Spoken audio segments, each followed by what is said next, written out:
तो मैंने senior Cambridge किया था, उसके बाद ग्रेजुएशन किया 3-4 साल यहीं दिल्ली यूनिवर्सिटी से। लेकिन उसके बाद जब नौकरी ढूंढने गए तो कहीं मिले नहीं, और एक तरह से बड़ी एक फ्रस्ट्रेशन रहती थी, क्या करें, ग्रेजुएशन हो गया, कहाँ नौकरी मिलेगी।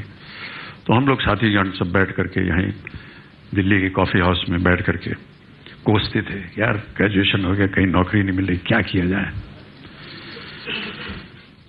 एक दिन एक भाई साहब थे, उन्होंने कहा यार ऐसा है, गलती हमारी नहीं है, गलती हमारे माता पिता की है, और गलती यह है कि उन्होंने हमें पैदा क्यों किया यार, दिस इज द प्रॉब्लम।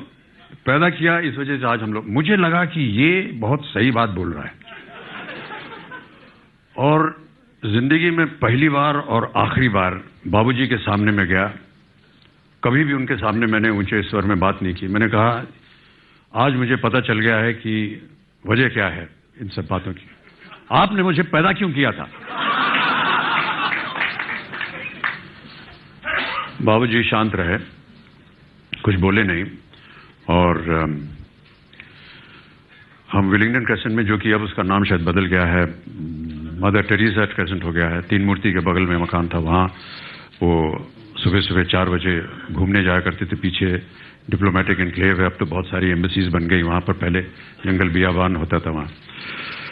और वो 4 बजे उठ करके वो जब जाने लगे तो वो मुझे उठाते थे पढ़ने के लिए।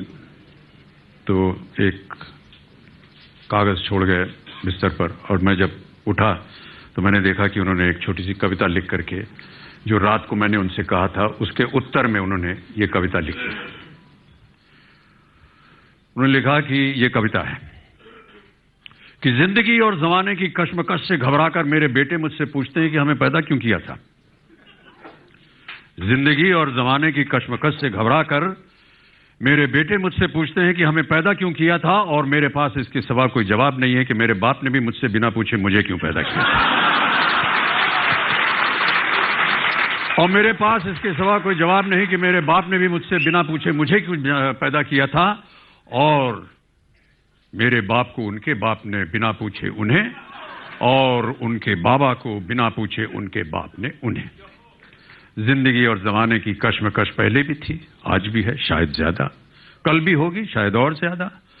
तुम ही नई लीक रखना, अपने बेटों से पूछकर उनको पैदा करना।